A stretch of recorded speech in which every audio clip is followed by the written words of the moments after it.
How's it going, guys? Today in this video, we're going to be going over module 10.2, day 1, already the first half of day 1, where we're going to be talking about multiplying and dividing rational functions. And in this video specifically, we're only going to be touching on how to multiply rational expressions.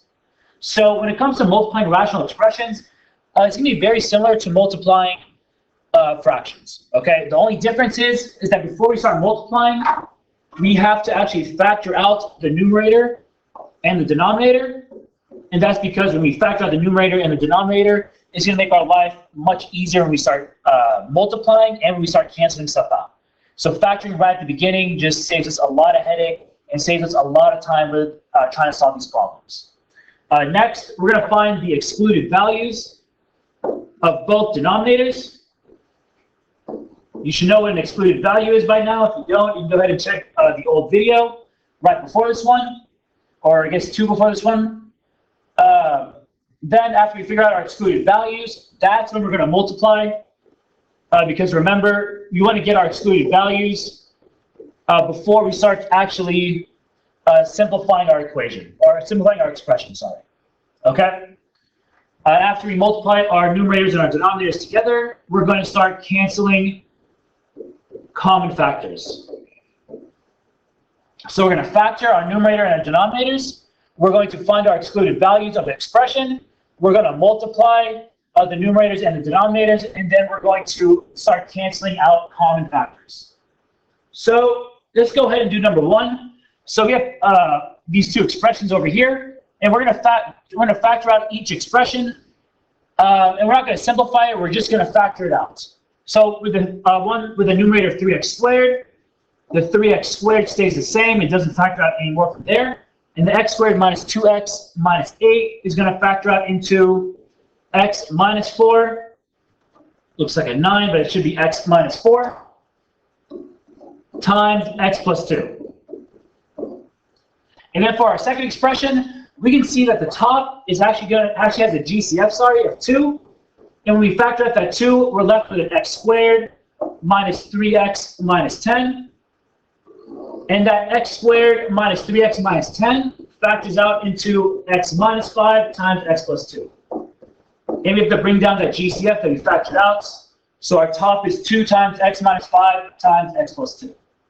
And for the bottom, we have x squared minus 3x minus 10 again. And we just saw that the factored form of that is x minus 5 times x plus 2. So we can actually see right away that there's a bunch of stuff that's going to cancel out. But remember, we don't want to cancel anything out until we get our excluded values. So when it comes to multiplying expressions, we're going to look at our excluded values of both expressions. So x cannot equal, or rather our excluded values is x equals 4, negative 2, 5, and negative 2 again, but we don't need to write it 2 times. So it's just 4, negative 2, and 5. Right, so each factor equal to 0 in both denominators, with the one with 3x squared and the other one with the 2 times x minus 5, x plus 2. So each denominator equal to 0, and you get all your excluded values. So now that we figured out what our excluded values are going to be, what we want to do now is we actually want to multiply both expressions together. And when it comes to multiplying expressions together, we don't really want to FOIL anything out. We have it in factored form already, and the point of putting it into factored form was to make our life in this step that much easier. So what we're going to do is we're only going to multiply constant terms with each other. So that 2 and that 3, we're multiplying those together, and when we do, we get a 6x squared. But anything else, anything with fractions, and more specifically anything with parentheses, all we're really going to do is kind of mash it all together into one big fraction. So we have x minus 5, x plus 2 on the top. That's all that's left. Should be x plus 2. And for the denominator, like I said, we're really just going to kind of mash everything in both denominators together under one fraction. So it's just x minus 4 times x plus 2 times x minus 5 times x plus 2. We're not going to bother FOILing this out because we're going to end up factoring it back out anyway, so just leave it like this. And now that we multiplied both expressions together, we're going to look for any common factors from the top and the bottom. So we can see that x minus 5 happens in the top and the bottom. We can cross that out. And x plus 2 happens in the top and the bottom as well. We cross those out. And when we do, we're left with 6x squared all over x minus 4 times x plus 2.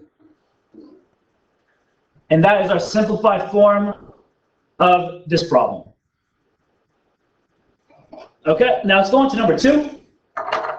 For number 2, we have x squared minus 8x all over that expression in the bottom, and 7x plus 35 all over x plus 8. So again, the very first thing we always want to do is we want to factor out the numerator and the denominator of both expressions. So x squared minus 8, that is a GCF of x. So we'll pull that out, and we're left with x minus 8 on the top. And that's all going to be over, we have a 14 in the front, and now we need to factor out x squared plus 8x plus 15. So we need factors of 15 to add to give you 8, and that's going to be 5 and 3. X plus 5 and x plus 3. And all of that, we're going to multiply with 7x plus 35. That's a common, our greatest common factor of 7. So you pull out that 7, and we're left with x plus 5. And all of that over x plus 8. Okay? So we factored out both expressions, and now before we start multiplying and canceling stuff out, we need to figure out our excluded values of x. So our excluded values of x are going to be when x plus 5 equals 0, or negative 5, when x plus 3 equals 0, which is negative 3, or when x plus 8 equals 0, which is negative 8. You have to look at both expressions when finding your excluded value for a problem like this. When you're multiplying two expressions, you have to look at both expressions to figure out your excluded values. Okay, so we factored, we have our excluded values. All that's left now is to multiply them all together. So again, we have our constant of 7, and we have an x in the front there. We can multiply those together, that's fine. But when it comes to parentheses, we're just going to match them together. So x minus 8, we're just going to bring that down and put it right next to the x plus 5. We're just going to put it all into one fraction or one expression without actually really doing much other than just putting them next to each other. And then we have 14 all times x plus 5 over, times x plus 3 times x plus 8. So like I said, just put it all into one fraction. Don't multiply anything really together. Just put it all in one fraction, and that's what you get. And now that we're in, at this point, what we want to do is we want to simplify this as much as possible. So we're going to see what we can cancel out. So we have an x plus 5 on the top and an x plus 5 on the bottom. Those cancel out, and we see a 7 all over 14. So we can get rid of that 7, and we can reduce that 14 to a 2. So when we rewrite this, we get x minus 8 on the top. All of that is going to be over 2 times x plus 3 times x plus 8. And that is, or actually I forgot the x from the top, so don't do that, that was my mistake. It's x minus 8 times x all over 2 times x plus 3 times x plus 8. Kind of glance over the x, but the x should be there. Okay, so that's our simplified form of this, number 2. And now for number 3 and number 4, it's not going to be any different than the two problems that we did. So I want you guys to pause the video, take a crack at it, and in a few seconds I'll move over to the next slide where you'll see the answer.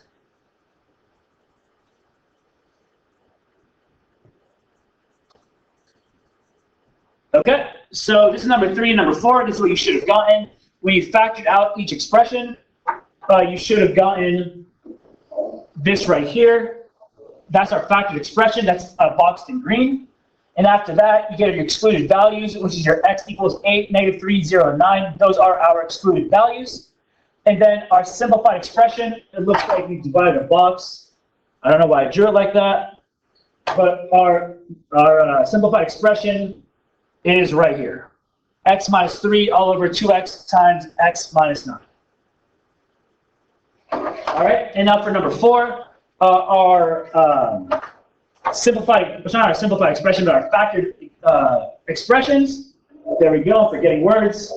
Our factored expression of our two expressions that were given is right here, x over x minus 9 times 3 times x minus 9 over x plus 1. It's what's boxed in black.